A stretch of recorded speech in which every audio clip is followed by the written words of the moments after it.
Good morning. Welcome to the Joy Business Report. Coming up, government optimistic about resumption of stalled infrastructure projects once it reaches deal with external creditors before end of this year.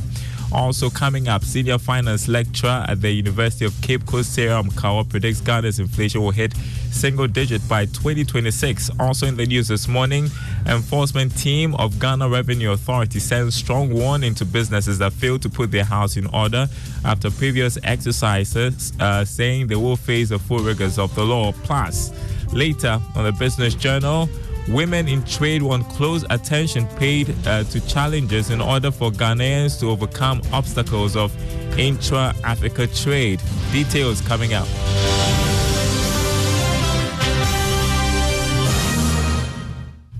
Happy Friday, everyone. My name is Daryl Carr. Thanks for joining us, and welcome to our friends listening from Koforidua on KTU Radio. First up, government has indicated that some of the stalled infrastructure projects will resume once it reaches a debt restructuring deal with external creditors. Some road projects and other donor infrastructure deals have stalled after the Finance Ministry suspended debt repayment as a result of the Action Program. Let's listen to Minister of State at the Finance Ministry, Dr. Mohamed Amin Adam, who spoke on PM Express Business Edition. The roads projects that are stalled are those that are funded by donors, but not all donors, because the World Bank is not included in that. I mean, what we call multilaterals, it's not.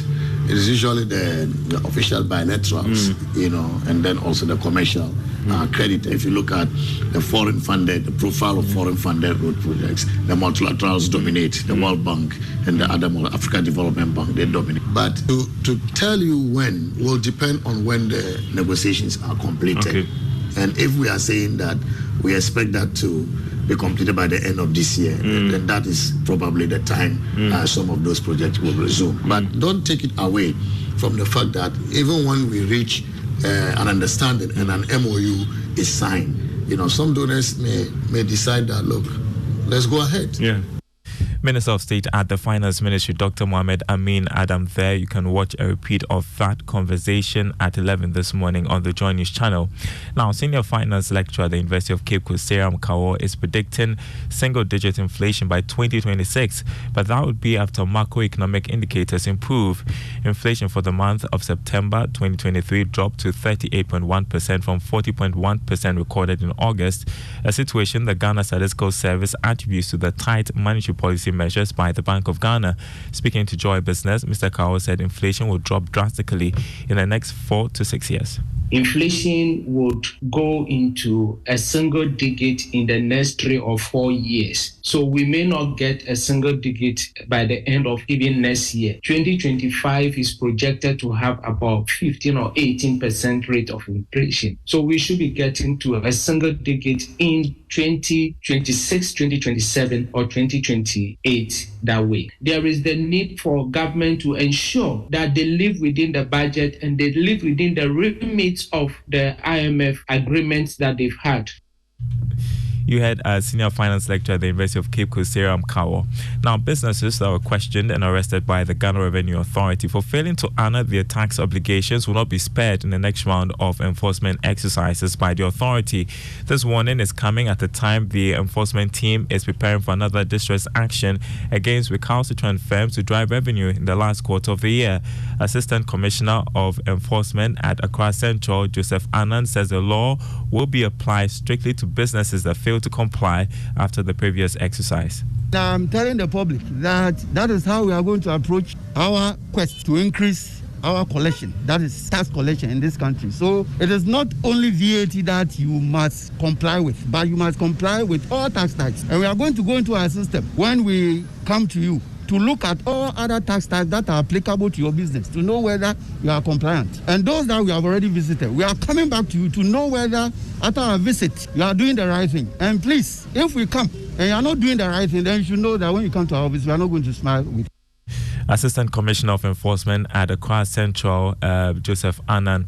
Now, turning to other stories, as part of measures to improve the mental health across all sectors of the economy, organizations have been entreated to put up stringent policies to address the mental well-being of their workers. According to Executive Director of Supreme Healthcare Management Services, Patience Oseke, this is key to improving productivity at the workplace.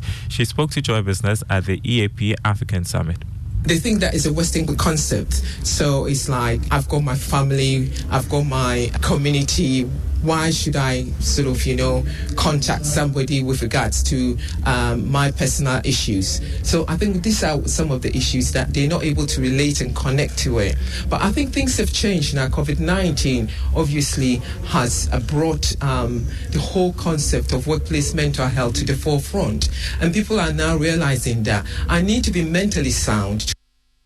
Patience Oseke there is Executive Director of Supreme Healthcare Management Services. The Africa Data Centers ADC, a business of Cassava Technologies and a Pan-African Technology Group, has signed a partnership agreement with the United States International Development Finance Corporation. Now, the agreement reaffirms the shared commitment to strengthen information communication technology infrastructure in Africa. Speaking at the signing ceremony, the Chief Financial Officer of Africa Data Center, Finhai Munzara, said the partnership will allow the center to leverage part of its existing financing commitment of $300 million to construct a first-of-its-kind data center in Ghana. Extending that partnership into developing similar hyperscale infrastructure in Ghana. In Ghana, we've secured a site. We've secured a site within the trade fair. This is a secure site within the city limits. We like the site because it is not only secure and well connected, it is very close to all the landing stations as well. We know from the internet stats that Ghana is becoming a hub for internet connectivity. We're seeing today that Ghana is using 20% of the region's internet, and that we believe is going to continue to grow. So, Chief Financial Officer at the Africa Data Center, Finhai Munzara. Now, women in trade want close attention to be paid to ecosystem challenges and capacity building initiatives created to scale up exports in their value chain. They want an improved environment to trade to enable them fully take advantage of the African Continental Free Trade Area. Today on the Business Journal, Love FM's Mona Lisa Frimpong engages women in trade as they highlight specific actions they wish to see as they traverse the continent engaging in trade. According to the Engine of Trade in Africa report, there is high price of doing business. This is due to high cost of utilities, IT services, as well as limited forms of transport. Greenhouse farmer Olivia Amponsa Echampon means to realizing her export dream is the cost of production. During power cuts, she buys water to irrigate her crops. Yesterday we were having an issue with the lighting, so we couldn't use the pumping. So either you do manual or gravity. And sometimes if it prolongs, you need to go and buy water. And the water you're going to buy, you don't know the salt content or how the water tends, and it might affect the plant. As a requirement for trading under the AfCFTA, goods must be 60% Ghana made. But there is difficulty in accessing raw materials, especially for Vivian Awoche, a shoemaker.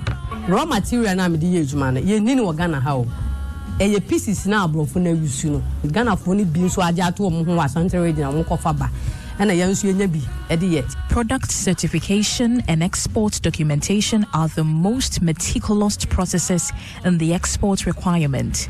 Businesses bemoan the difficulty in entering the international market and trading with ease. CEO of Gifted Hands, Abba Bezi, narrates the story of a colleague whose application has taken over 2 years. She is worried she might be hindered too.